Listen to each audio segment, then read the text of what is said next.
नमस्कार प्यारे साथियों, आप सभी का बालाजी ऑनलाइन क्लासेज के इस यूट्यूब चैनल पर स्वागत। प्यारे साथियों, आज अपन पढ़ने जा रहे हैं मानव पोषण एवं पोषक तत्व। बिल्कुल इसके अंदर अपन बात करेंगे आज पोषक तत्व और पोषण के बारे में, साथ ही साथ विटामिन्स के बारे में अपन बात करेंगे। और इस क्लास के अंदर विटामिन के सभी तथ्य एक ही क्लास के अंदर आपको समझाए जाएंगे, यानी कि एक एक पॉइंट विटामिन के बारे में, एक एक फैक्ट क्या है, कौन सा क्वेश्चन बनता है, सारे क्वेश्चन अपन इसी एक क्लास में डिस्कस करेंगे। यह क्लास चतुर्थ श्रेणी भर्ती परीक्षा के लिए, पटवार भर्ती परीक्षा के लिए, ग्राम विकास अधिकारी यानी कि वीडियो भर्ती परीक्षा के लिए, साथ ही साथ क्लर्क ग्रेड सेकंड के लिए, अध्यापक भर्ती के लिए, लैब असिस्टेंट के लिए और कंप्यूटर अनुदेशक के लिए, सभी के लिए क्लास बहुत इंपॉर्टेंट रहेगी। तो बिना कुछ देरी किए अपन इस क्लास को करते हैं शुरू और एक एक फैक्ट को पढ़ते हैं। तो देखिए, बात करते हैं अपन अपने टॉपिक की। अपना टॉपिक है मानव पोषण। और मानव पोषण की बात करें तो सबसे पहले मानव के अंदर पोषण बात करें, पोषण क्या चीज होती है, पोषण किसे कहते हैं। तो पोषण की परिभाषा होती है भोजन को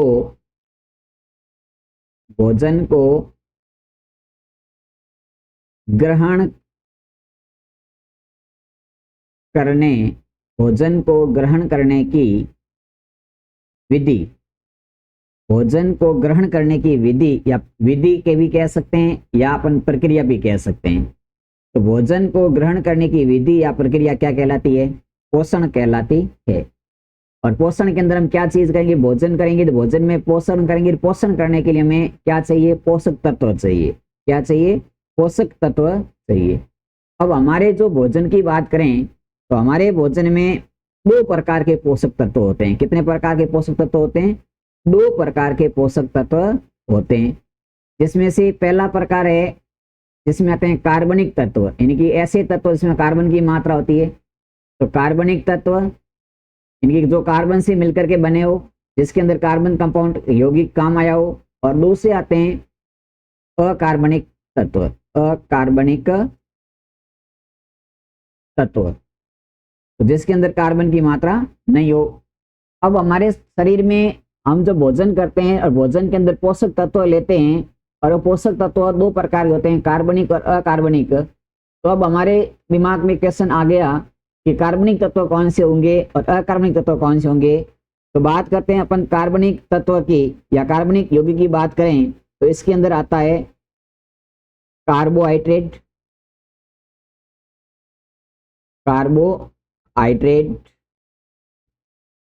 बात करें तो प्रोटीन,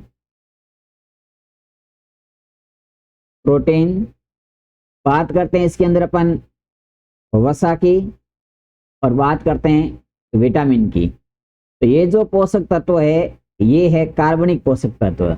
कौन कौन से, कार्बोहाइड्रेट, प्रोटीन, वसा और विटामिन, ये पोषक तत्व कार्बनिक तत्व कहलाते हैं।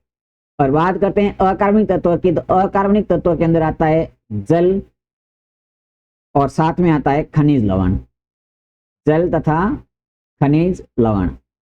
ये दो ऐसे पोषक तत्व है जो अकार्बनिक पोषक तत्व है। तो अपने कुल मिलाकर के बात करें तो पोषक तत्व के अंदर दो प्रकार के पढ़ेंगे, पोषक तत्व पढ़ेंगे, जिसमें से कार्बनिक तत्व और अकार्बनिक तत्व। और पोषक तत्व क्या होते हैं, तो वे पदार्थ जो भोजन के अंदर सभी प्रकार के हमें हमारे शरीर को सभी प्रकार की आवश्यकता की पूर्ति करते हैं, उन तत्वों को पोषक तत्व कहते हैं। तो ये परिभाषाएं वैसे नहीं पूछते हैं, फिर भी पूछ ले कि कार्बनिक तत्व कौन से होते हैं, तो कार्बोहाइड्रेट, प्रोटीन, वसा, विटामिन कार्बनिक तत्व है। और अकार्बनिक तत्व की बात करें तो जल है, खनिज लवण है, यह अकार्बनिक तत्व होते हैं। अब इसके बाद में देखिए अपन बात करते हैं आगे। तो अपने पास में एक क्वेश्चन आता है, कभी कभार एग्जाम में पूछा भी जाता है कि ऊर्जा देने वाले पोषक तत्व कौन से हैं। तो इसमें ध्यान रखें, ऐसे पोषक तत्व जिसमें ऊर्जा मिलती है तो वो है पोषक तत्व, एक तो कार्बोहाइड्रेट,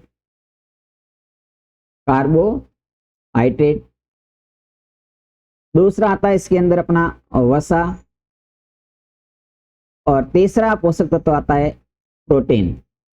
तो कार्बोहाइड्रेट, वसा, प्रोटीन, इससे हमें हमारे बॉडी को क्या मिलती है, हमारे शरीर को क्या मिलती है, ऊर्जा मिलती है। सबसे अधिक ऊर्जा कार्बोहाइड्रेट से मिलती है, वसा से भी मिलती है और प्रोटीन से भी मिलती है। तो कार्बोहाइड्रेट के बारे में पढ़ेंगे, वसा के बारे में पढ़ेंगे, प्रोटीन के बारे में पढ़ेंगे, सबके बारे में पढ़ेंगे। लेकिन आज जो अपन पढ़ने जा रहे हैं, आज अपना पोषक तत्व का टॉपिक है, उसका नाम है विटामिन। सबसे इंपॉर्टेंट है, विटामिन के कई सारे क्वेश्चन बनते हैं एग्जाम के अंदर। तो विटामिन के बारे में आज बात करेंगे, विटामिन के बारे में। तो पहले पढ़ेंगे विटामिन और उसके बाद में अपन और भी बात करेंगे। विटामिन क्या होते हैं, तो देखो विटामिन दो शब्दों से मिलकर के बना है, विटा प्लस एमिन, विटा प्लस एमिन। तो विटा का अर्थ होता है जैविक, विटा का अर्थ क्या होता है, जैविक। और एमिन का अर्थ होता है NH ग्रुप, NH ग्रुप। तो ऐसे NH जैविक NH ग्रुप को क्या कहते हैं, विटामिन कहते हैं। और विटामिन से हमारे शरीर को एनर्जी नहीं मिलती है, ये हमारे शरीर को ऊर्जा नहीं देते हैं। आपको ध्यान रखना है कि विटामिन से क्या ऊर्जा मिलती है, तो विटामिन से ऊर्जा नहीं मिलती, विटामिन से हमारे शरीर को ऊर्जा नहीं मिलती। अब आपके मन में क्वेश्चन आ गया कि अगर विटामिन से ऊर्जा नहीं मिलती है तो विटामिन क्या काम के हैं। तो विटामिन हमारे शरीर के अंदर क्या कार्य करते हैं, तो विटामिन हमारे शरीर में जो जैविक क्रिया होती है,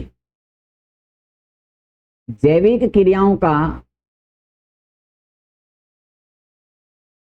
नियंत्रण करते हैं। क्या करते हैं, जैविक क्रियाओं का नियंत्रण करते हैं। और साथ ही साथ विटामिन हमारे शरीर में और क्या कार्य करते हैं, तो विटामिन हमें रोगों से बचाव करते हैं, यानी कि रोगों से हमारा बचाव करते हैं। अब हमारे शरीर के अंदर क्या क्या काम हो गया विटामिन के, तो विटामिन का कार्य हो गया जैविक क्रियाओं का नियंत्रण करना और रोगों से बचाव करना। ये विटामिन के दो कार्य ध्यान रखें।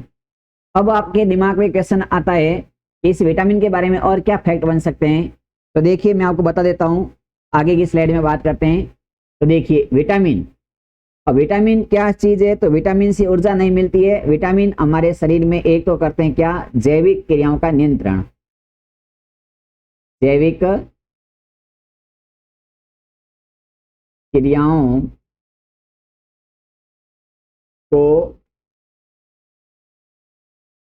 नियंत्रण करने वाले पोषक तत्व। अब इसके परिचय की बात करते हैं। सबसे पहले विटामिन के परिचय की बात करें, परिचय में अपन बात करते हैं सबसे पहले विटामिन के खोज की। तो विटामिन की खोज, यानी विटामिन की खोज की थी लुनीन ने। किसने की थी, लुनीन ने। लुनीन ने कब खोज की थी विटामिन की, तो की थी 1881 के अंदर खोज की थी। यानी कि सबसे पहले विटामिन के बारे में बताने वाले वैज्ञानिक कौन थे, तो सबसे पहले विटामिन के बारे में बताया था वो थे लुलीन 1881 में। इसके बाद में आता है विटामिन का नामकरण किसने किया, तो विटामिन शब्द का नामकरण किया था फंक ने। और फंक ने कब नामकरण किया था, तो 1911 में इन्होंने क्या किया था, नामकरण किया था। और इसके बाद में आपको ध्यान रखना है एक नाम और, कि विटामिन का सिद्धांत, विटामिन का सिद्धांत किसने दिया था, तब आपको बताना है कि विटामिन सिद्धांत देने वाले थे वो वैज्ञानिक थे हॉपकिंस। कौन थे, हॉपकिंस। और हॉपकिंस ने यह सिद्धांत कब दिया था, तो 1912 ईस्वी में यह सिद्धांत दिया था। अब कई बार एग्जाम में क्वेश्चन आता है कि विटामिन की खोज किसने की थी, और खोज के अंदर लुलीन का नाम नहीं होता है, लुलीन का नाम विटामिन की खोज में नहीं आता है और ऑप्शन आता है फंक का। तब आपको ध्यान रखना है कि विटामिन की खोज अगर लुलीन ऑप्शन में नहीं है तब आपको क्या करना है, फंक करना है। ठीक है, ये बात ध्यान रखनी है।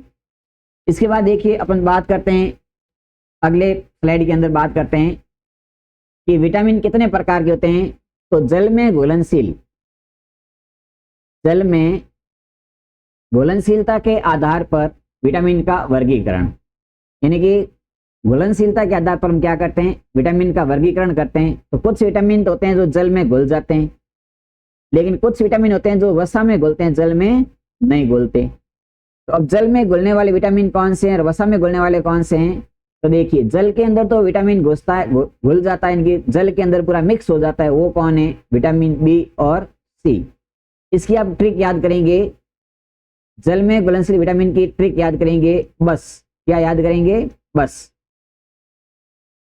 और बस से ब से करेंगे ब, और स से हो जाएगा सी। बस विटामिन क्या है? जल में कौन सा घुलता है? तो बी और सी। फिर आता है वसा में कौन घुलता है? तो वसा में विटामिन घुलता है के, ई, डी, ए। विटामिन के घुलता है, विटामिन ई, विटामिन डी और विटामिन ए। अब इसकी ट्रिक बन गई क्या? देखो आपको वसा में क्या तो देखो वसा वाले पानी में कभी कीड़ा नहीं बनता है। कीड़ा किसमें बनता है? घी तेल होते हैं, घी वाले तेल वाले जो पदार्थ होते हैं बने होते हैं, उसमें कीड़े पड़ जाते हैं। पानी के अंदर कभी कीड़े नहीं पड़ते, कीड़े पड़ते हैं बहुत कम पड़ते हैं। पानी कभी ज्यादा खराब नहीं होता है, बाकी तुलना में ज्यादा चीजें खराब होती है। तो वसा में क्या पड़ता है? तो वसा के अंदर पड़ता है कीड़ा। क्या पड़ता है? कीड़ा। कीड़ा की स्पेलिंग क्या है? तो KEDA। तो ये होगी आपके वसा में घुलनशील। तो वसा में कौन घुलता है? कीड़ा घुलता है, ध्यान क्या रखें? कीड़ा। और पानी तो बस बेसारा पानी है, पानी के अंदर क्या घुलेगा? कुछ नहीं घुलेगा, बस। तो बस ध्यान रखना पानी के अंदर। तो ये घुलनशीलता के आधार पर हो जाएगा। अब आपको यहां से देखो विटामिन बी पूरा घुलता है, लेकिन बी के कई सारे प्रकार होते हैं। तो B12 ये एक आप ध्यान रखें स्पेशल केस है। ये B12 विटामिन है, ये जल में नहीं घुलता है, जल में नहीं घुलता, जबकि वसा में घुलनशील है। तो आपको ध्यान रखना है कि कौन सा बी कॉम्प्लेक्स, कौन सा बी कॉम्प्लेक्स है जो जल में नहीं घुलता है। तो विटामिन B12, ये B12 है, ये जल में नहीं घुलता है, ये वसा में घुलनशील है। ये एक स्पेशल अपवाद है, एग्जाम में पूछ ले तो आपको ध्यान रखना है। हाई लेवल का एग्जाम उनके अगर आपको ज्यादा लेवल में डीपली पूछेगा घुलनशीलता के आधार पर, तो इस चीज को पूछ सकता है। तो B12 है जो जल में नहीं घुलता है, यहां तक कोई डाउट नहीं है आपके, ठीक है। अब देखिए, अब कुछ और फैक्ट की बात करते हैं। देखो बेचारे ये कौन विटामिन है? तो विटामिन बी और सी है। अब ये जल में घुल जाते हैं, इसलिए क्या होगा? यह विटामिन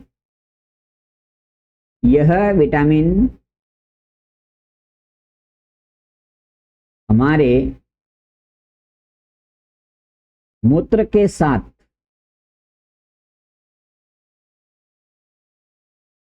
शरीर से बाहर निकल जाते हैं।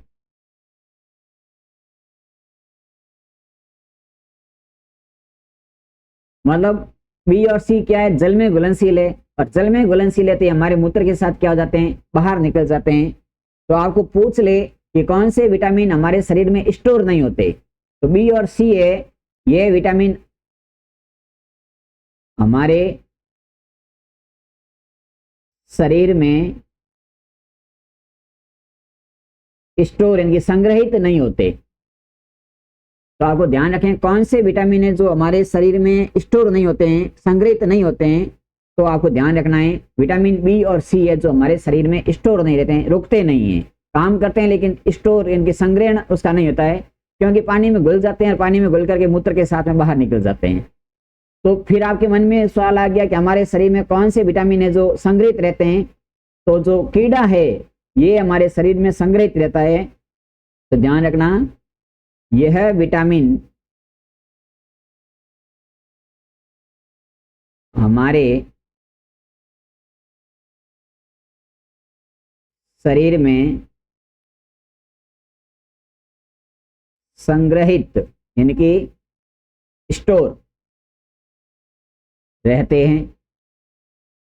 अब स्टोर रहते हैं तो कहाँ रहते होंगे? तो विटामिन हमारे शरीर में कहाँ स्टोर रहते हैं? तब आपको ध्यान रखना है विटामिन हमारे शरीर में लीवर में स्टोर होते हैं। कहाँ पर? लीवर में, ये ध्यान रखें। तो विटामिन का संग्रहण कहाँ होता है? तो लीवर में होता है। और कौन से विटामिन संग्रहित होते हैं? तो KEDA, ये जो विटामिन 4 विटामिन है इसका संग्रहण होता है, और बी और सी का भी हमारे बॉडी में संग्रहण नहीं होता है। तो यहाँ तक आपकी बातें सारी समझ में आ गई होगी। साथ ही साथ आप ध्यान रखें इस शरीर के अंदर और कौन सा विटामिन है बताओ जो हमारे बॉडी में रहता है? तो देखो B12 जल में नहीं घुलता है तो ये भी हमारे शरीर में रहेगा, ठीक है। तो ये शरीर में स्टोर होता है, ये भी बात ध्यान रखेंगे, ठीक है। जब पानी में नहीं घुलता है तो हमारे शरीर में रहेगा। अब देखिए इस स्लाइड के बारे में आपने सारी बातें जान ली। अब देखिए कुछ बातें करते हैं आगे, और आगे की स्लाइड में बात करें, देखो कि प्रमुख विटामिन और उसके खोजकर्ता। सबसे इंपॉर्टेंट है, कई बार सवाल सीधे सीधे पूछ लेते हैं कि विटामिन ए की खोज किसने की थी, विटामिन बी की खोज किसने की, विटामिन सी की खोज किसने की, विटामिन डी की खोज किसने की, विटामिन ई की खोज किसने की, विटामिन के की खोज किसने की। तो ऐसे कई सारे हमारे दिमाग में क्वेश्चन आते हैं और एग्जामिनर भी ऐसे क्वेश्चन पूछ लेता है। तो देखिए विटामिन ए और बी की खोज एक ही प्रकार का, एक ही वैज्ञानिक है, दोनों की खोज करने वाला सेम वैज्ञानिक ही है। तो विटामिन ए और बी की खोज की थी वो थे कौन, तो वो थे अपने मैकलिन। मैकलिन ने ए और बी की खोज की थी। अब कैसे याद करें, कैसे याद करें, तो याद करने का कुछ भी तरीका नहीं है। अपन बोलते हैं ना अबे, अबे मैकलिन, क्या बोलते हैं अपन, अपन किसी को कहते हैं ना अबे ओए, तो अबे मैकलिन, अबे मैकलिन, अबे मतलब ए और बी, ये क्या होगी इसकी ट्रिक हो गई।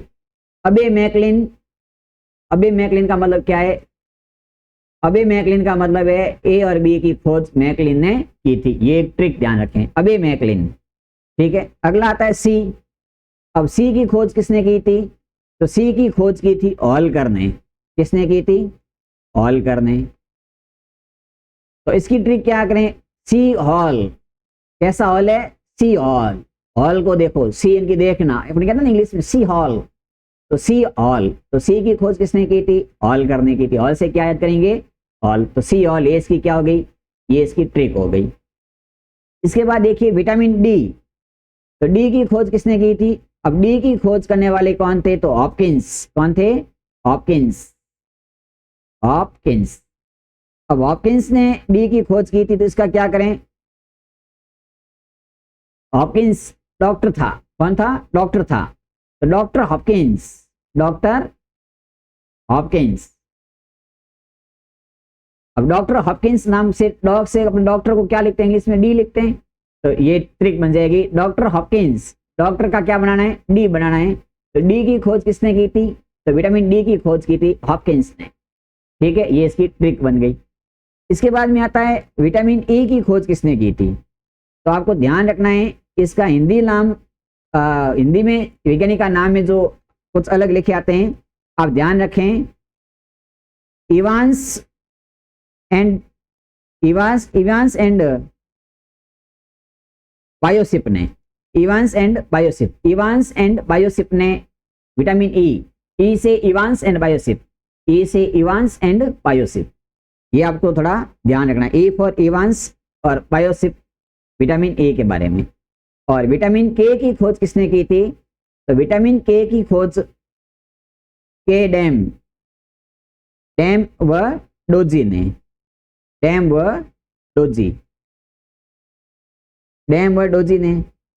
तो डैम क्या है, डोजी, इसकी ट्रिक बना लें आप, डैम के डोजी, डैम के डोजी, डैम के डोजी, तो डैम के डोजी, ये क्या बन जाएगी, इसकी ट्रिक बन जाएगी। के की खोज करने वाले कौन थे, तो डैम के डोजी, तो डैम एंड डोजी विटामिन के की खोज करने वाले थे। तो देखिए अपने इस स्लाइड में इंपोर्टेंट खोजकर्ताओं के बारे में बात की, थोड़ी सी ट्रिक भी बनाई है, आप भी बनाने की कोशिश करेंगे तो सीख जाएंगे। इसके बाद देखिए अब अपन बात करते हैं अलग अलग विटामिन की। तो सबसे पहले आता है विटामिन ए।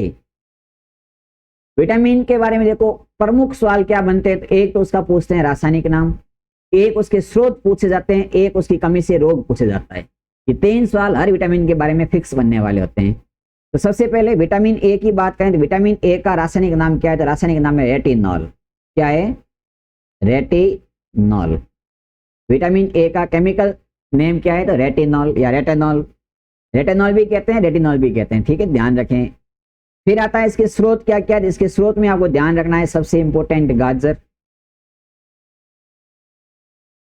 सुनहरे चावल, सुनहरे चावल, दूध, चुकंदर,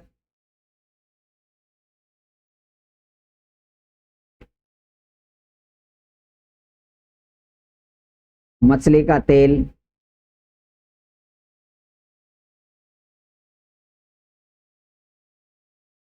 यकृत, हरी पत्तेदार सब्जियां,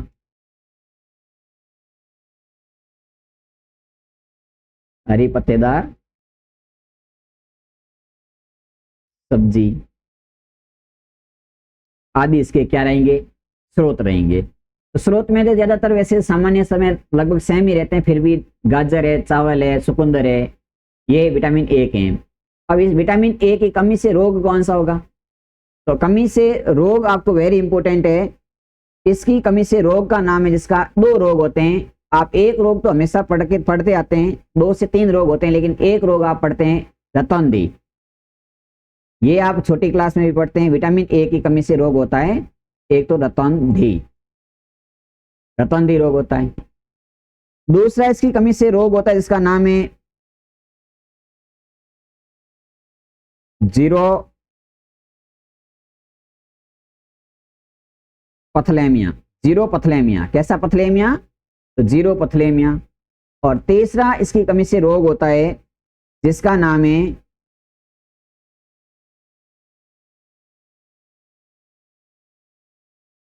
किरेटो मलेशिया। किरेटो मलेशिया, ये विटामिन ए की कमी से होने वाले 3 प्रकार के रोग है।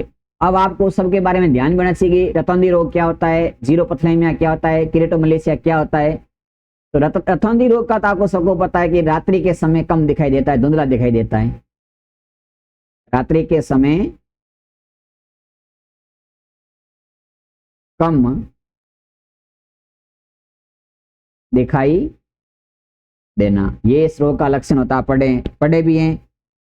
और जो अपना जीरो पथलेमिया है, इससे क्या होता है, तो जीरो पथलेमिया से जो हमारी आईज है, इनकी आंख है, हमारी आईज क्या हो जाती है, तो हमारी आंखें हैं वो सूख जाती है। क्या हो जाती है, आंखें सूख जाती है। आंखों के अंदर जो नमी की मात्रा है वो कम हो जाती है, या धीरे धीरे क्या हो जाती है, आंखें सूखने लग जाती है, चिपकने लग जाती है। फिर आता है किरेटो मलेशिया। इसका लक्षण क्या है, किरेटो मलेशिया क्या काम करता है, तो किरेटो मलेशिया होता है, इससे हमारे जो कोर्निया है, आंख का भाग है, कोर्निया का आकार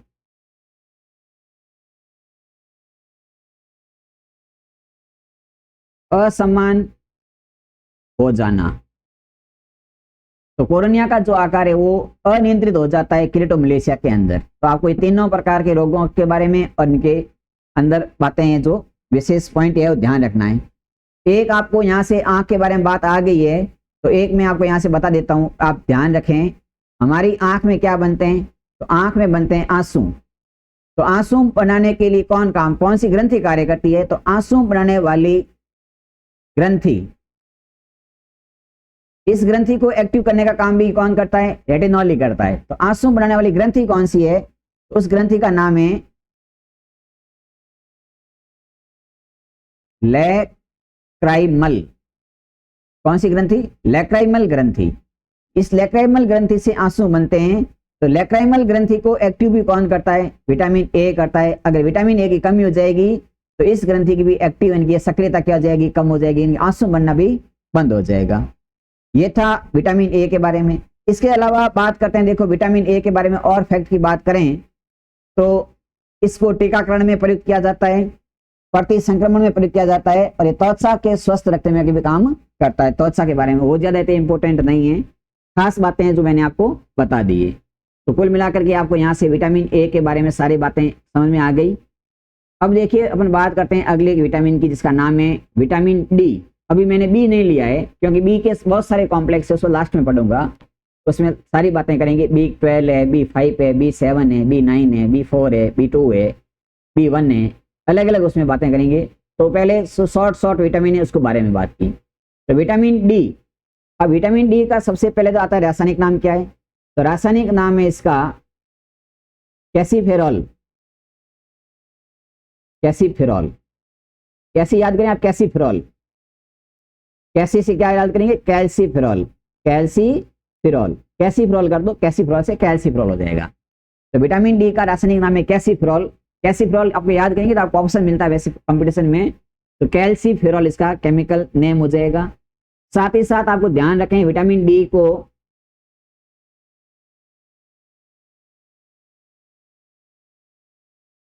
सनसाइन विटामिन, सनसाइन विटामिन, एक मैं मीनिंग से लिख देता हूं, SUNHHINE,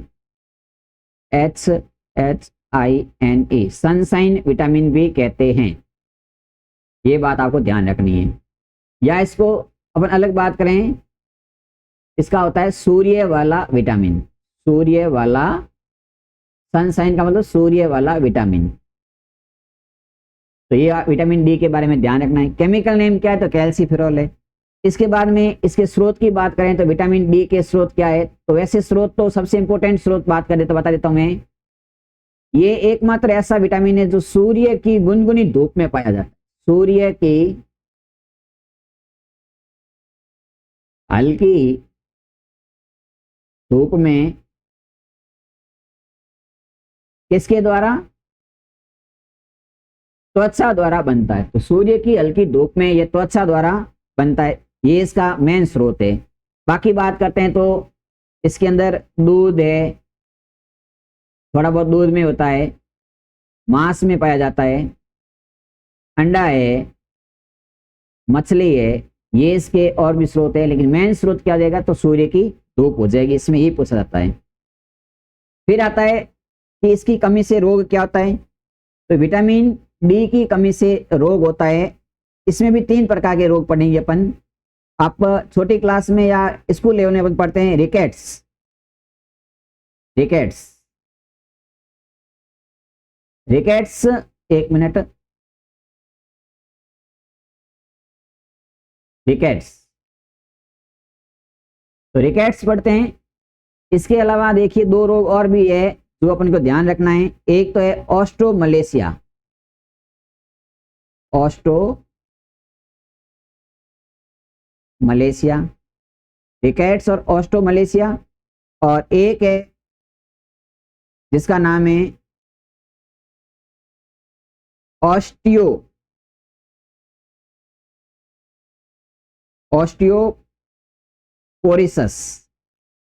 ऑस्टियोपोरिसस, क्या नाम है? ऑस्टियोपोरिसस। अब देखो रिकेट्स रोग के बारे में तो आपने सबने पढ़ा है। रिकेट्स रोग किसमें होता है? तो ये रोग होता है बच्चों में, छोटे बच्चों में। बच्चों में हड्डियां कमजोर हो जाती है। इस रिकेट्स के अंदर क्या जाएगा? बच्चों में हड्डियां कमजोर पड़ जाती है या कमजोर हो जाती है, इस रिकेट्स का लक्षण हो जाता है। ऑस्ट्रोमलेशिया है, यह रोग होता है वयस्क के अंदर, बड़े के अंदर। तो वयस्क की, बड़ों की जब हड्डियां कमजोर पड़ जाती है तो उसको बोलते हैं ऑस्ट्रोमलेशिया, हड्डियां कमजोर। तो बड़ों के अंदर जब हड्डियां कमजोर हो जाती है उस रोग का नाम है ऑस्ट्रोमलेशिया। और ऑस्टियोपोरोसिस है, ऑस्टियोपोरोसिस है, इसका क्या कहे? तो हड्डियों में छेद हो जाते हैं, इनकी हड्डियां छन जाती है, हड्डियों में छिद्र बनना, ये होता है इसका ऑस्टियोपोरोसिस का लक्षण। तो आपको 3 नाम ध्यान रखने विटामिन डी के बारे में भी, रिकेट्स, ऑस्ट्रोमलेशिया और ऑस्टियोपोरोसिस। ठीक है।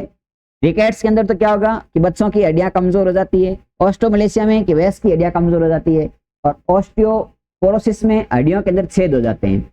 अब यहाँ पर देखो बात हड्डियों की हुई है तो 2-3 फैक्ट और भी अपन बता लेते हैं। तो आपको यहाँ से मैं अलग पेन से थोड़ा सा कलर के अलग पेन लेकर के लिख देता हूँ, इंपॉर्टेंट बातें हैं। एक तो आपको यहाँ ध्यान रखना है कि हड्डियों का अध्ययन, तो हड्डियों का अध्ययन क्या कहलाता है? तो हड्डियों के अध्ययन को कहते हैं ऑस्टियोलॉजी। क्या कहते हैं? ऑस्टियोलॉजी। इंग्लिश में आप याद रखें, ऑस्टियोलॉजी हड्डियों का अध्ययन कहलाता है। और हड्डियों की बीमारी का अध्ययन क्या कहलाता है? तो आप मैं यहाँ का यहीं लिख देता हूँ, हड्डियों की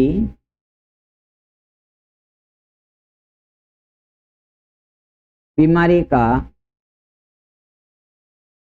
अध्ययन। हड्डियों का अध्ययन तो ऑस्टियोलॉजी कहलाता है, लेकिन हड्डियों की बीमारी का अध्ययन है, इसको कहते हैं ऑर्थोलॉजी। क्या कहते हैं? ऑर्थोलॉजी। बीमारी का अध्ययन क्या कहलाएगा? हड्डियों की बीमारी का अध्ययन कहलाता है ऑर्थोलॉजी, और हड्डियों का अध्ययन कहलाता है ऑस्टियोलॉजी। ऑस्टियोलॉजी या ऑस्टियोलॉजी, ठीक है, ये आप ध्यान रखें। इसके साथ अपन बात करते हैं विटामिन डी के बारे में। तो देखिए, एक बात आप ध्यान रखें विटामिन डी के बारे में, तो आपको ध्यान रखना है, यह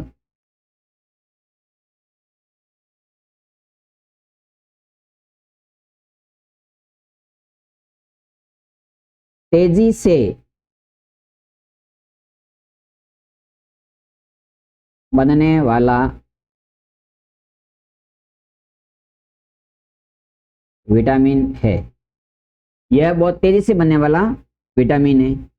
और एक आपको ध्यान रखना है, इस विटामिन डी के अंदर एक स्लाइड ऐड कर लेते हैं अपन, बात करते हैं इस विटामिन डी के बारे में। तो डी के दो प्रकार होते हैं, विटामिन डी के दो प्रकार होते हैं, एक होता है D2 और एक होता है D3। विटामिन D2 और विटामिन D3। एक मिनट, मैंने दोनों में 2 कर दिया, इसको 3 कर देते हैं, विटामिन D3। 1 मिनट,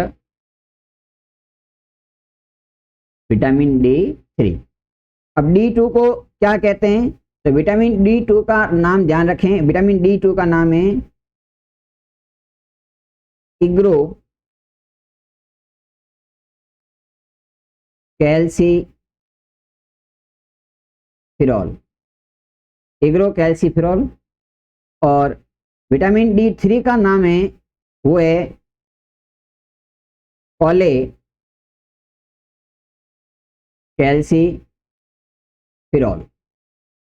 ये है D3 का नाम, ठीक है। ये दोनों एग्रो कैल्सीफिरॉल में D2 और कोले कैल्सीफिरॉल में D3।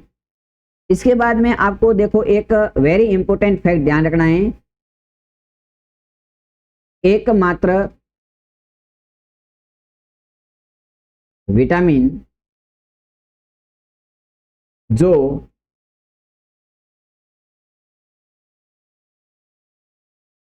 हार्मोन की तरह कार्य करता है, वो विटामिन कौन सा है? तो विटामिन डी। कौन सा विटामिन है? Vitamin D. तो विटामिन डी एक ऐसा विटामिन है, एकमात्र विटामिन है जो किसकी तरह कार्य करता है? हार्मोन की तरह कार्य करता है। तो अब आपके दिमाग में आ गया कि विटामिन डी कौन से हार्मोन के साथ कार्य करता है? तो यह पीटीएच हार्मोन के साथ कार्य करता है। पीटीएच हार्मोन, इसका नाम है पैराथाइमिन। पैराथाइमिन हार्मोन, पीटीएच का पूरा नाम है पैराथाइमिन हार्मोन। तो पीटीएच हार्मोन के साथ ये कार्य करता है, के साथ कार्य करता है। आपको बात समझ में आ गई? तो विटामिन डी के बारे में ये एक्स्ट्रा फैक्ट है जो आपको विशेष ध्यान रखने हैं। आगे देखिए, बात करते हैं अपन नेक्स्ट विटामिन अपना विटामिन ई। और विटामिन ई के बारे में बात करें तो इसमें भी आपको ध्यान रखना है। सबसे पहले देखो, इस विटामिन ई को क्या कहते हैं?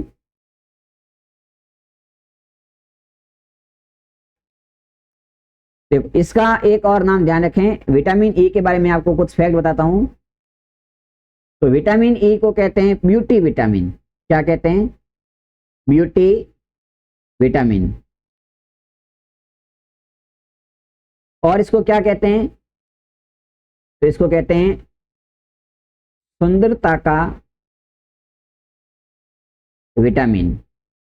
अब ब्यूटी विटामिन या सुंदरता का विटामिन इसको क्यों कहते हैं? तो देखिए, यह विटामिन हमारे शरीर या चेहरे की झुर्रियों से रक्षा करता है। यानी कि हमारे शरीर पर या चेहरे पर जो झुर्रियां बन जाती है, उन झुर्रियों को रक्षा करने वाला विटामिन कौन है? तो विटामिन ई है। तो आपको ध्यान रखना है कि विटामिन ई क्या कार्य करता है। तो यह एक सुंदरता का विटामिन है कि चेहरा चमकता है इससे। जिसके अंदर विटामिन ई अधिक होता है वो गोरा भी होता है और सुंदर भी होता है, तो ये ध्यान रखें। अब आता है आपको इसका रासायनिक नाम क्या है? इसका रासायनिक नाम है टेको फिरॉल। क्या नाम है? टेकोफिरॉल या टोकोफिरॉल। टोकोफिरॉल। पहले कौन था? कैल्सीफिरॉल। डी कौन था? कैल्सीफिरॉल। ये क्या है? टोकोफिरॉल। ठीक है। अब इसके स्रोत की बात करते हैं। तो जो ऑयल सीड होते हैं, यानी कि तेल वाले जो बीज होते हैं, ऑयल सीड्स के अंदर ये पाया जाता है। जैसे कपास का बीज है, नारियल है,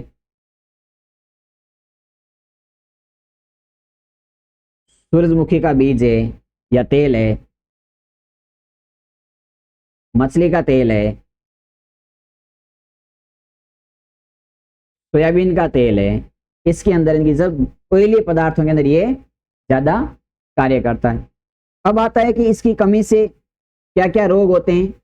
तो कमी से देखो, अगर विटामिन ई की कमी हो जाएगी तो उम्र से पहले बुढ़ापा आ जाएगा। उम्र से पहले बुढ़ापा।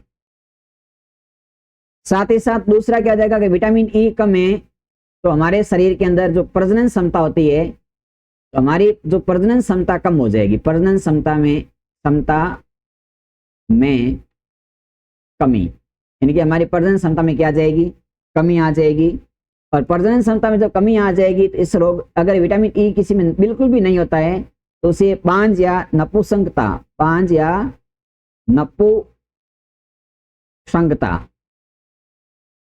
रोग होता है। ये आपको ध्यान रखना है विटामिन के बारे में।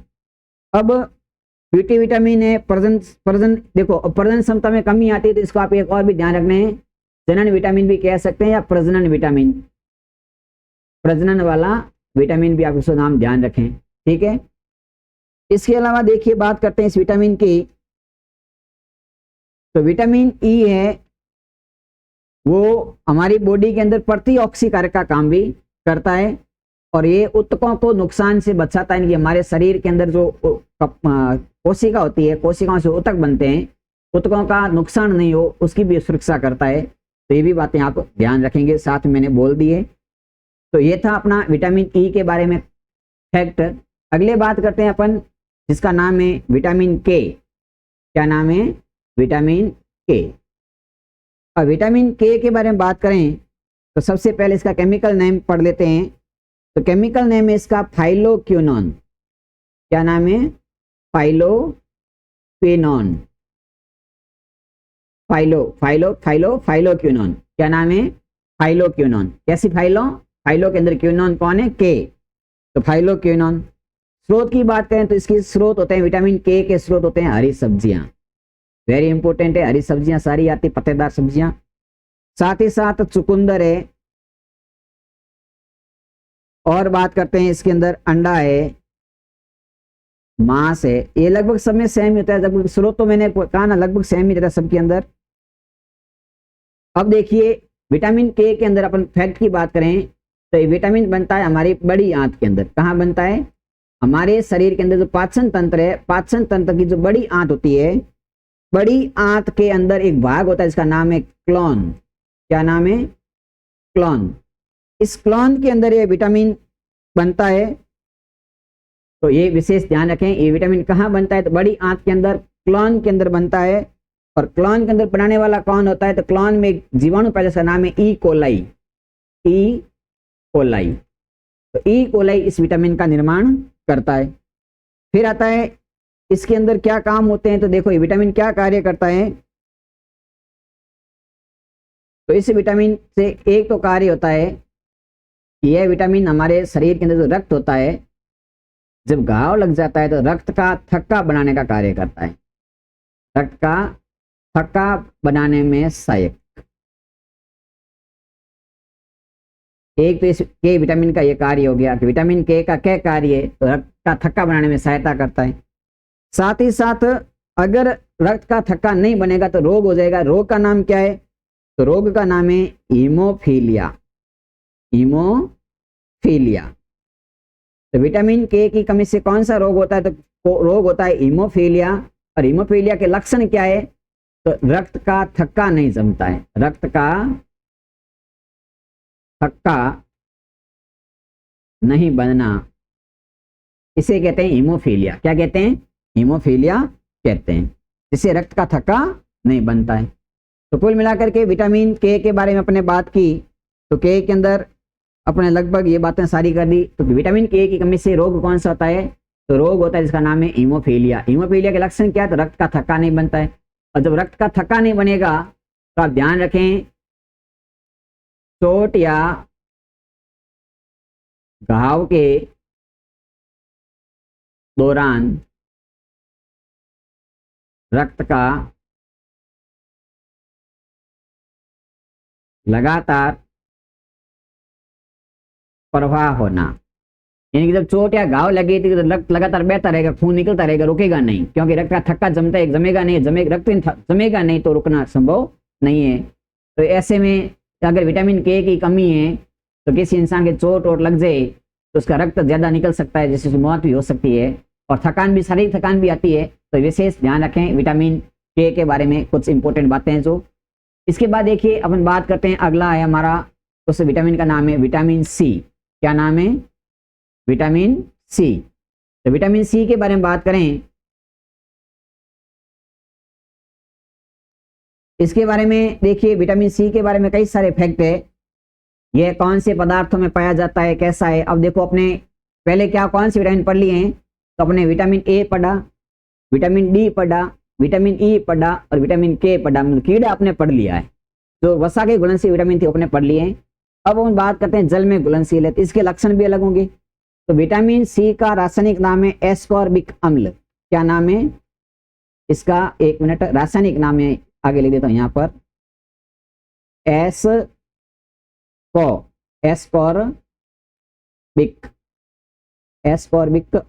अम्ल भी कहते हैं, एसिड भी कहते हैं, एक ही बात है। तो एस्कॉर्बिक अम्ल इसका रासायनिक नाम है। यह खट्टे पदार्थों में पाया जाता है। कैसे पदार्थों में पाया जाता है, स्रोत कैसे हो जाएंगे, तो खट्टे पदार्थ होते हैं उसके अंदर पाया जाता है। जैसे सर्वाधिक ये किस में पाया जाएगा, तो आंवला में, आंवला है, संतरा है, नींबू है, और बात करते हैं अंगूर है, इमली है, अमरूद है। तो इसके अंदर ये पाया जाता है खट्टे पदार्थों के अंदर।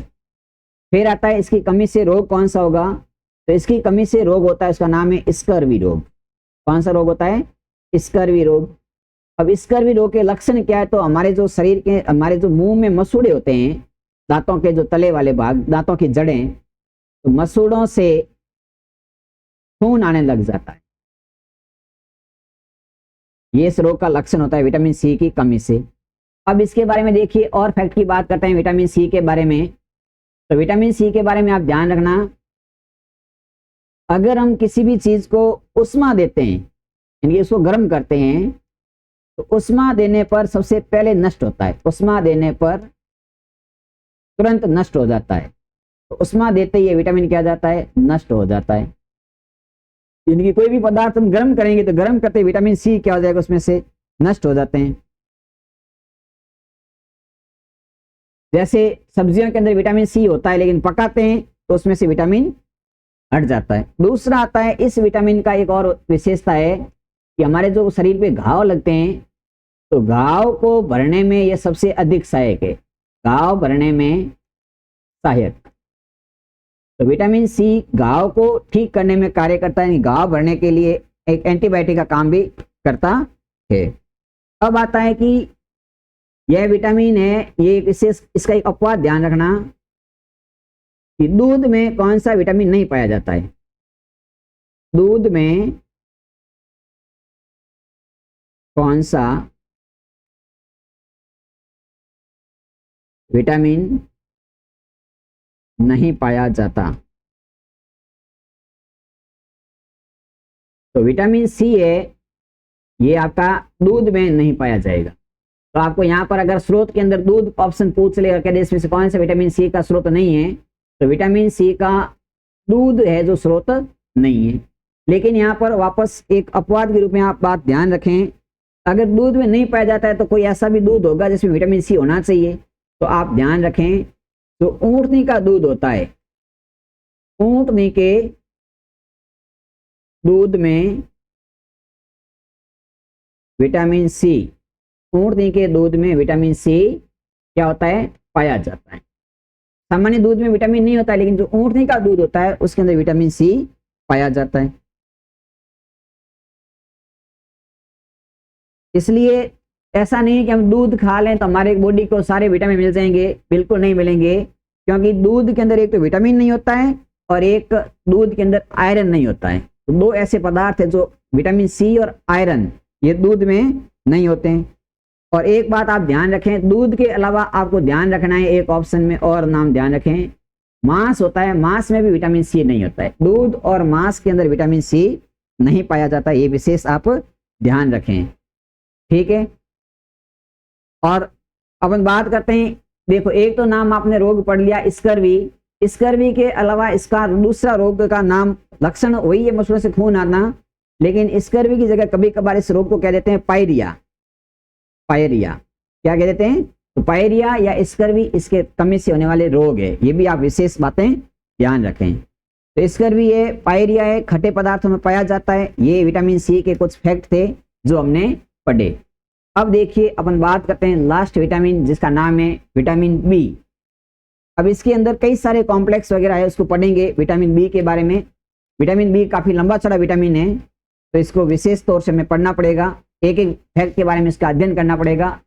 तो विटामिन बी, सामान्यतः विटामिन बी का रासायनिक नाम क्या है, यहाँ B1 B2 B3 कुछ नहीं है, सामान्य विटामिन बी होता है, इसको कहते हैं थायमिन। क्या कहते हैं, थायमिन। ये बिल्कुल नॉर्मल बात ध्यान रखें। अब इसके स्रोत क्या है, तो इसके स्रोत है दूध है,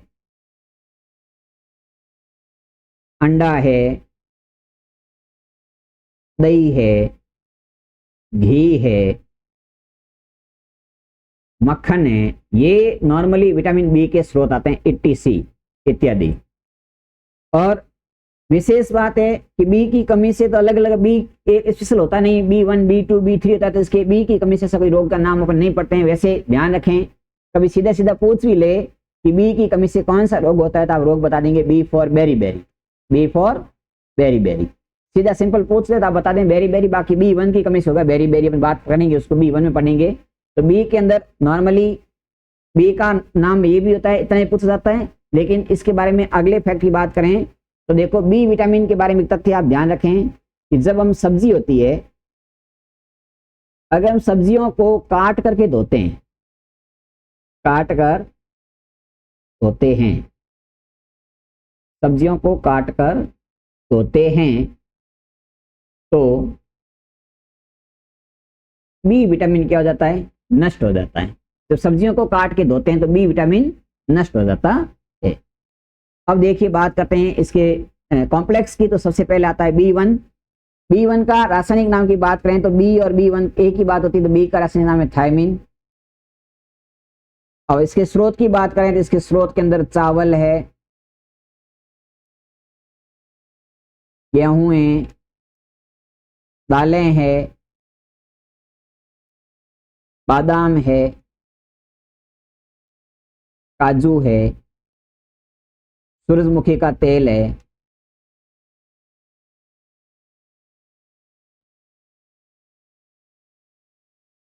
ये ठीक है। और इसीलिए तो कहते हैं ना चावल को ज्यादा धोना नहीं चाहिए, अगर चावल को हम ज्यादा धोते हैं तो B1 नष्ट हो जाता है, तो चावल विशेष ध्यान रखें। अब आता है इसकी कमी से रोग कौन सा था, B1 की कमी से रोग होता है बेरी बेरी। तो रोग क्या हो जाएगा, तो रोग हो जाएगा, उसका नाम है B1 की कमी से रोग होगा, कौन सा रोग हो जाएगा? Berry berry. बेरी बेरी भी कहते हैं, बेरी बेरी भी कहते हैं, मात्राओं को विशेष ध्यान रखें, बाकी ऐसा कुछ नहीं। बेरी बेरी भी कहते हैं, बेरी बेरी भी कहते हैं। और बेरी बेरी रोग है, इस रोग के लक्षण भी तो याद रखने पड़ेंगे कि बेरी बेरी रोग होगा, क्या पता चलेगा हमें सर?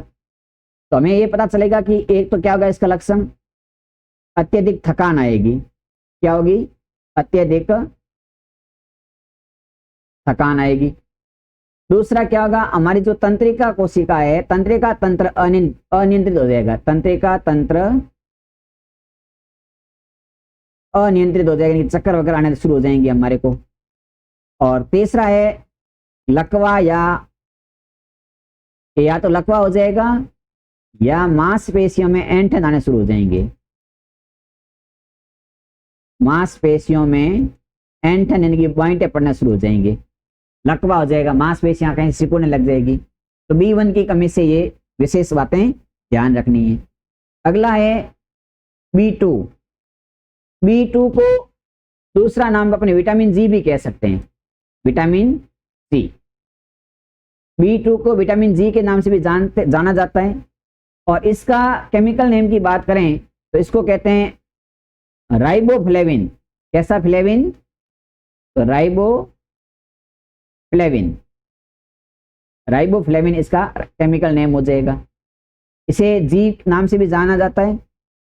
और इसका और विटामिन है B2 को अपन कहते हैं, एक बात और ध्यान रखें, इसे पीला विटामिन भी कहते हैं। अगर पूछ रहे ना कि कौन सा कॉम्प्लेक्स पीला विटामिन के नाम से जाना जाता है या जी के नाम से जाना जाता है, तो B2 को पीला विटामिन भी कहते हैं। इसके स्रोत हैं ज्यादातर ये डेयरी उत्पाद जो होते हैं, डेयरी उत्पाद, दूध दही मक्खन अंदर उसके अंदर पाया जाता है, डेयरी उत्पाद में पाया जाता है। और इसके कमी से B2 की कमी होगी तो एक तो क्या होंगे, जीभ पर छाले, जीभ पर क्या पड़ जाएंगे? छाले पड़ जाएंगे। अगर किसी के मुंह में ज्यादा छाले होते हैं तो जीभ पर छाले या मुंह पे छाले हो जाना।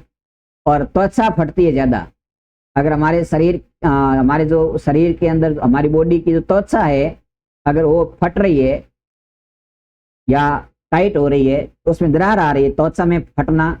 अगर आपके ज्यादा होठ ज्यादा फट रहे हैं, होंठ फटना, तो ये इसके कमी से होने वाला रोग है, B2 की कमी से। ठीक है, ये इस B2 में आपको विशेष ध्यान रखना है। इसके बाद में देखो B3 की बात करें तो B3 का केमिकल नेम है नियासिन। कैसा सिन? नियासिन। B3 का केमिकल नेम क्या है? तो B3 को याद करें, कैसा सिन? तो नियासिन याद कर लें। अब इसका रासायनिक नाम है नियासिन भी है। कभी कभार इसका नियासिन की जगह नाम आता है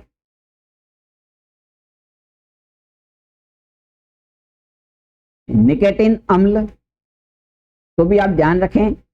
और कभी कभार इसको नियासिन या निकेटिन अम्ल ना लेके निकेटामाइड के भी कह रहे हैं, निकेटामाइड, तो ये भी आप ध्यान रखें। नियासिन, निकेटिन अम्ल या निकेटामाइड, ये इसके क्या होते हैं? केमिकल नेम है। इसके स्रोत की बात करें तो इसका भी स्रोत वही है, दूध, अंडा, मांस, मछली, ये विशेष इसके फंजाई, कवक, ये इसके क्या है? स्रोत माने जाते हैं। अब इस विटामिन का कार्य क्या है? तो ये विटामिन हमारी जो त्वचा होती है, त्वचा के ऊपर जो संक्रमण हो जाते हैं, किसी प्रकार के वायरस वगैरह संपर्क में आते हैं, तो त्वचा संक्रमण को बचाता है। यानी कि फोड़ा फपोले होते हैं त्वचा पे, उसको क्या करता है? उसकी रक्षा करता है। तो त्वचा संक्रमण को बचाने का कार्य, त्वचा को संक्रमण से बचाने का कार्य करता है। अब इसके अंदर B3 को विटामिन डी भी कहते हैं, विटामिन, इनकी ये जो B3 है इसे विटामिन डी भी कहते हैं, D3 भी कहते हैं और D4 भी कहते हैं। इसके अंदर रोग होते हैं। रोग क्या होते हैं? तो इसके कमी से या तो D3 रोग होता है या D4 रोग होता है। तो विटामिन B3 से रोग कौन कौन से होते हैं ये विशेष इंपॉर्टेंट है, D3 या D4 रोग। अब देखो D3 या D4 रोग का मतलब क्या होता है? जैसे देखो एक लिखा मैंने D3 और एक लिखा मैंने D4, 1D, 2D, 3D और 4D। पहले डी का मतलब हो गया डायरिया, डायरिया। दूसरे डी का मतलब हो गया डर्मेटाइस, डर्मेटाइटिस। और तीसरे डी का नाम हो गया डाइमेसिया, डाइमेसिया। और चौथे डी का नाम हो गया डेथ, यानी कि मृत्यु। अब देखो D3, तो D3 के अंदर तो ये 3 रोग आपको ध्यान रखने हैं। और D4 के अंदर बात करें तो D4 के अंदर आपको, एक मिनट, D4 के अंदर ये चारों ही नाम ध्यान रखें, डायरिया, डर्मेटाइटिस, डाइमेसिया और डेथ, ये D4 के। तो कुल मिलाकर के विटामिन B3 की कमी से क्या क्या होता है, तो डायरिया है, डर्मेटाइटिस है या डाइमेसिया है, ये रोग होते हैं। तो विशेष ध्यान रखें। बिल्कुल आपको मैंने पहले ही कहा था कि मैं इस क्लास के अंदर आपको संपूर्ण विटामिन का विश्लेषण करूंगा, तो एक एक बात मेरे को बताना बहुत जरूरी पड़ेगा, इसीलिए मैंने सारी बातें विटामिन के बारे में बताई है। अब आता है जब हम ज्यादा तनाव लेते हैं, ज्यादा तनाव के समय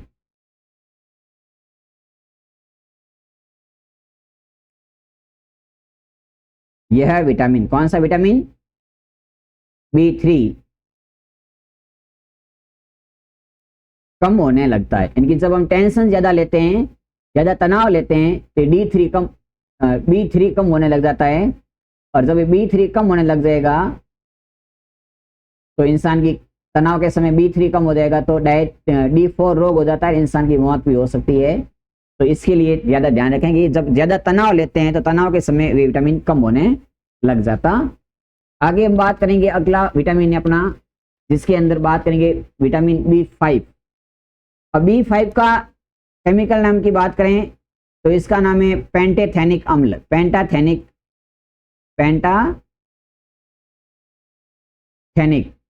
जैसा थेनिक तो पेंटाथेनिक अम्ल इसका केमिकल नेम हो जाएगा, पेंटाथेनिक अम्ल। इसके स्रोत की बात करें तो स्रोत इसके वही रहेंगे, दूध, दही, आंवला, मीट, मशरूम, चॉकलेट आदि। और फिर आता है चॉकलेट के अंदर एक निकिल धातु होती है जिसके दांत, इसीलिए दांत खराब होते हैं, तो ये ध्यान रखें।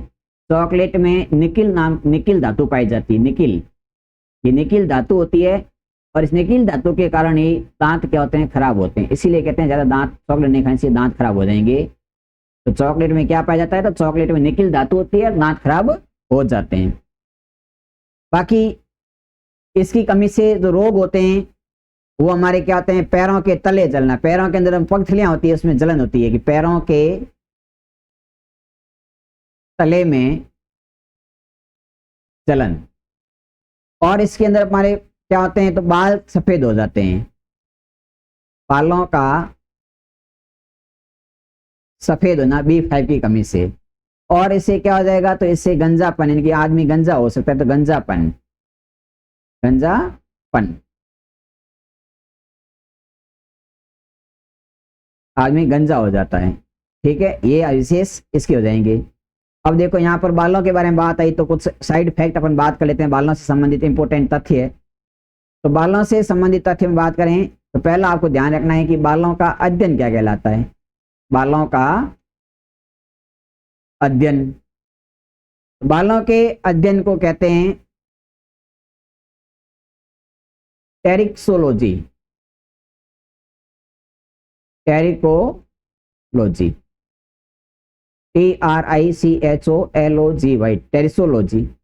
और फिर आता है कि बालों में कौन सा प्रोटीन पाया जाता है, बालों में प्रोटीन, यानी कि बालों के लिए कौन सा प्रोटीन होता है, तो उसका नाम है, बालों में प्रोटीन होता है जिसका नाम है केराटिन। कौन सा, केराटिन प्रोटीन, क्या कैरोटीन प्रोटीन। और जब हमारे शरीर में फॉस्फोरस की मात्रा ज्यादा हो जाती है, किसकी मात्रा? फास्फोरस की मात्रा। फास्फोरस की मात्रा ज्यादा हो जाती है तो हमारे बाल कैसे हो जाते हैं? घुंघराले हो जाते हैं। बाल घुंघराले होते हैं। ये आपको विशेष बातें और ध्यान रखनी है।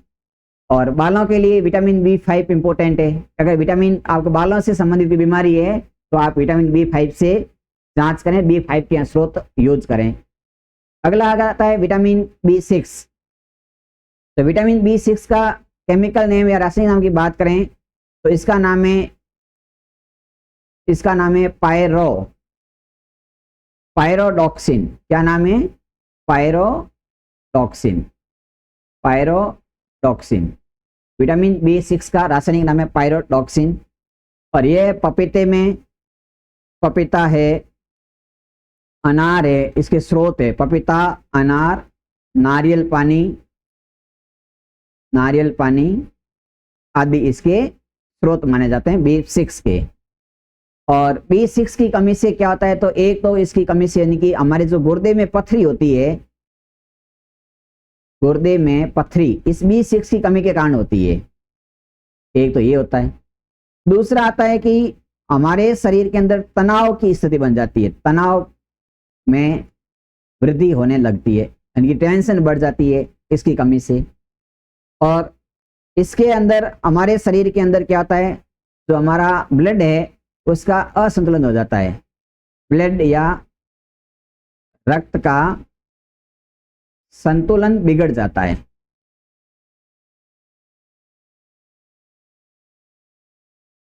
जब ब्लड का संतुलन बिगड़ जाएगा तो बीपी कम ज्यादा होगी तो तनाव की स्थिति बढ़ेगी। तो ये विशेष ध्यान रखें। और इसके लिए क्या होता है कि जब ये ऐसी बातें होती है तो हमारे जो शरीर के अंदर जो आरबीसी है इसका निर्माण भी कम होने लग जाता है और एनीमिया जैसे रोग भी होने लग जाते हैं, जो कि लगभग रक्त की कमी से होते हैं। तो एक बात आप यहाँ विशेष ध्यान रखें, इन सब बातों के अंदर अपन बात करें तो जो हम खून बढ़ने वाली टैबलेट लेते हैं, इनकी रक्त की वृद्धि या खून बढ़ाने वाली दवाई, खून बढ़ाने वाली दवाई या टैबलेट या गोली, तो इसके अंदर क्या होता है?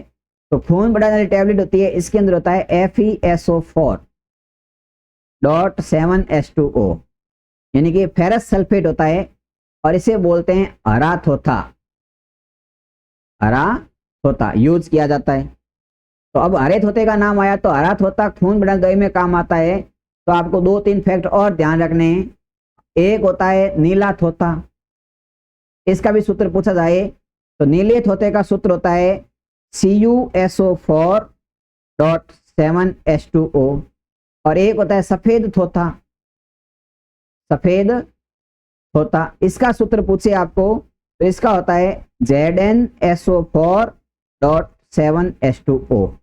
ये होता है जिंक सल्फेट और ये होता है कॉपर सल्फेट और ये होता है फेरस सल्फेट। नीला थोथा, हरा थोथा और सफेद थोथा, ये भी कुछ इंपॉर्टेंट फैक्ट है जो आपको ध्यान रखने। साइड में आगे थे, रक्त के साथ में जुड़े थे तो अपने बता दिया। अब देखिए आगे बात करते हैं विटामिन B7 की। तो विटामिन B7 को विटामिन H भी कहते हैं, ठीक है। और इसका केमिकल नेम की बात करें, इसका केमिकल रासायनिक नाम है इसका बायोटिन। क्या है? बायोटिन। और इसकी कमी से जो रोग होते हैं वो होते हैं बालों का झड़ना। B7 की कमी से क्या होंगे? तो बालों का झड़ना और बालों का कमजोर होकर के टूटना, बालों का सफेद होना आदि इसके रोग होते हैं। और इसके स्रोत क्या है? तो इसका स्रोत है, वेरी इंपॉर्टेंट स्रोत है इसका, ग्रीन टी, हरी चाय। बाकी इसके और भी स्रोत है, जो सारे स्रोत होते हैं विटामिन के, लेकिन ग्रीन टी इसका ज्यादा रहेगा, ठीक है। अगला आता है अपना विटामिन B9। B9 का केमिकल नेम है फॉलिक एसिड या फॉलिक अम्ल। और इसके स्रोत की बात करें तो B9 का स्रोत है आम है, ग्रीन टी है, वेजिटेबल्स है, नट्स है, नॉन वेज है, ये सारे इसके स्रोत रहेंगे। और इसकी कमी से रोग क्या होता है, तो B9 की कमी से रोग होता है जिसका नाम है, इसे देखो B9 को विटामिन एम कहते हैं। B9 का दूसरा नाम क्या है, विटामिन एम भी कहते हैं, विटामिन एम कहते हैं या B9 कहते हैं, एक ही बात है। तो इसकी कमी से रोग होता है, इसका नाम है MAGLO, मैग्लो प्लास्टिक्स। एनीमिया का एक प्रकार है, एक एनीमिया का ही प्रकार है। और इसमें क्या होता है, इस रोग के अंदर क्या होता है, इस रोग के अंदर जो हमारी आरबीसी होती है, आरबीसी का पूर्ण परिपक्व नहीं होता है, आरबीसी का पूर्ण से परिपक्व नहीं होता है, आरबीसी का निर्माण अच्छे से नहीं होता है। आरबीसी के अंदर जो केंद्रक होता है, केंद्र का विकास रुक जाता है, आरबीसी के केंद्रक का विकास रुक जाता है, आरबीसी का निर्माण सही से नहीं होता है। इस रोग की कमी को सुधारने के लिए सीबीसी अपन टेस्ट कराते हैं, सीबीसी की जांच कराते हैं।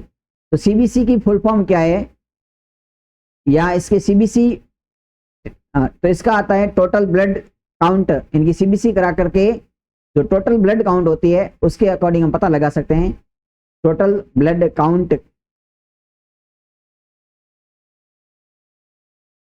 COUNT।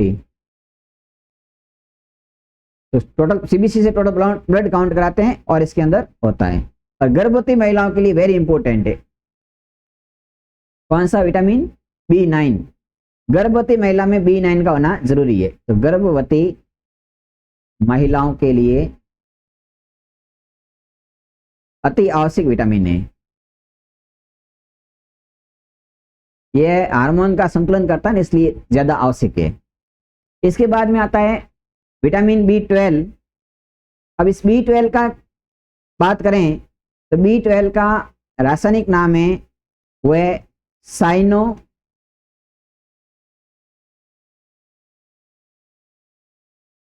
Cobalamin, cyanocobalamin.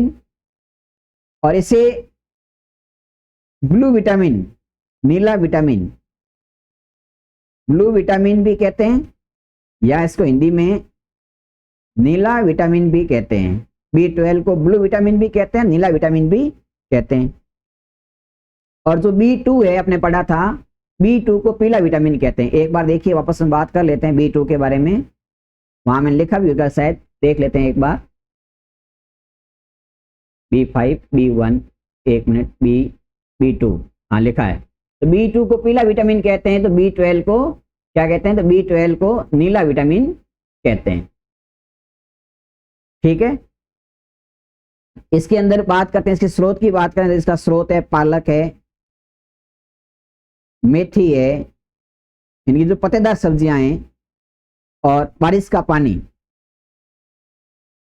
बारिश का पानी इसके स्रोत माने जाते हैं।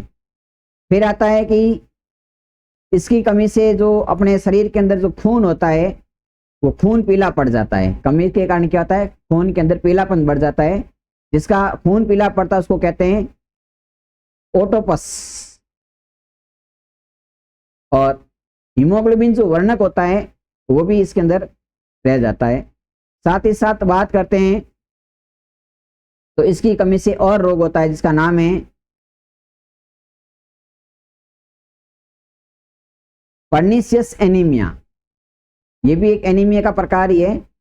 इसमें हमारे शरीर की जो हीमोग्लोबिन होती है, हीमोग्लोबिन में क्या होती है, कमी हो जाती है, हीमोग्लोबिन की कमी हो जाती है। वैसे इतना नहीं पूछते हैं, फिर भी ध्यान रखें।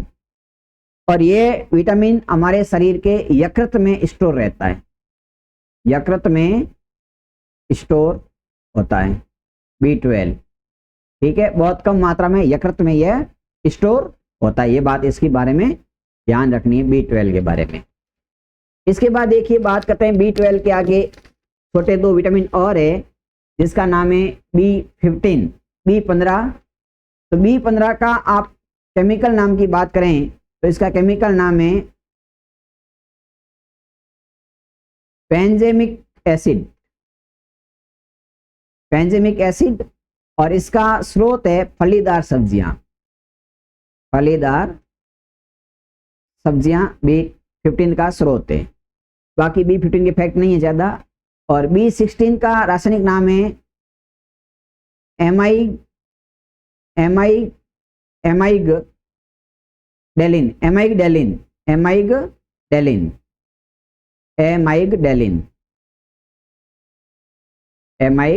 डेलिन इसका है। और इसके स्रोत की बात करें B17 की तो तरबूज में B17 पाया जाता है।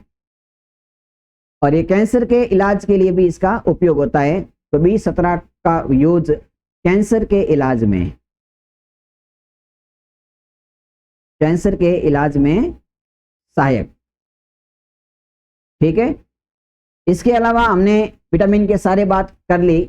अब हम अगली क्लास में पढ़ेंगे अपना वो रहेगा अगली क्लास के अंदर। अभी तो आपको धन्यवाद। और अगली क्लास में बात करेंगे अपन कार्बोहाइड्रेट के बारे में, कार्बोहाइड्रेट के बारे में, ठीक है। तो कार्बोहाइड्रेट के बारे में बात करेंगे और फिर हम बात करेंगे वसा के बारे में बात करेंगे, प्रोटीन के बारे में बात करेंगे। ज्यादा इंपोर्टेंट पोषक तत्वों में विटामिन होता है जो हमने पढ़ लिया है। इनके बारे में भी कौन कौन से क्वेश्चन बनने वाले हैं, क्या क्या बातें होती है, वो सारी बातें करेंगे। तो अभी इस क्लास को विराम देते हैं। आपको क्लास अगर पसंद आई है तो आप इस क्लास को लाइक करें, अपने साथियों तक शेयर करें और अधिक से अधिक क्लास को लिंक को शेयर जरूर करें, अधिक से अधिक विद्यार्थियों को बताएं। बिल्कुल यह केवल पशु परिषद के लिए या चतुर्थ श्रेणी के लिए या छोटी मोटी भर्ती के लिए क्लास नहीं है, सबके लिए है। लेकिन आप ऐसा नहीं देखेंगे सर ने चतुर्थ श्रेणी का बोला थी, क्या पता चतुर्थ श्रेणी की होगी। बाकी ये क्लास बहुत अच्छी रहेगी, तो आप आराम से देखें। अभी इस क्लास को अपन यही विराम देते हैं। जय हिंद, जय भारत।